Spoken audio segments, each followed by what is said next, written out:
Rumaragas ang pagpapala po sa ating lahat. Para sa ating pangaraw-araw na talata, tayo ngayon na nasa Exodus Kapitulo 8, simula versikulo 24 hanggang versikulo 32. Kinabukasan, ginawagan ito ni Yahweh. Dumagsa sa Ehipto ang makapal na langaw hanggang sa mapuno ang palasyo ng Paraon, ang bahay ng mga tauhan niya at ang buong Ehipto, anupat na salanta ang buong bansa. Kaya pinitawag ng Paraon sina Moses at Aaron at sinabi, sige, maghandog na kayo sa inyong Diyos, huwag lamang kayong lalabas sa Ehipto.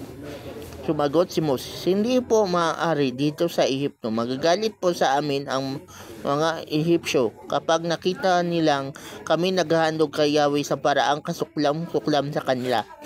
Walang pagsalang babatuhin nila kami hanggang mamatay. Ang kailangan po'y maglakbay kami ng 3 araw at sa ilang namin handugan si Yahweh. Tulad ng utos niya sa amin, sinabi ng Paraon, papayagan ko kayong umalis, ngunit huwag kayong pakalalayo, at idalangin din ninyo ako. Sumagot si Moses, pag-alis ko po rito, idadalangin ko kay Yahweh na aalisin sa inyo ang mga langaw, gayon din ang inyong mga tauhan at nasasakupan, ngunit huwag na ninyo kaming dadayain. Huwag ninyo kaming hahadlangan sa paghandog namin kay Yahweh. Umalis si Moses at nanalangin. Tinugon naman siya ni Yahweh at umalis niya ang mga langaw. Walang natira isa man. Ngunit matigas pa rin ang Paraon. Hindi pinayagang umalis ang mga Israelita. So sa passage to, ma-realize natin na si Lord talaga ang may absolute control. So, oo, pinaparusahan niya yung Ehipsyo, pero alam niya kung kailan tumigil at kung kailan kailangan magpatuloy. At pinapakinggan ni Lord si Moses.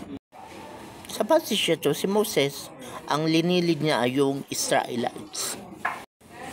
At alam natin na meron siyang intimacy kay Lord, kaya pinapakinggan siya ni Lord.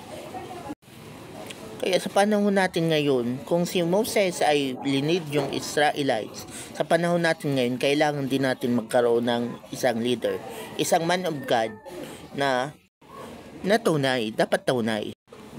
Marahil yung pastor mo o marahil yung cell group leader mo, papakinggan niya ng Diyos.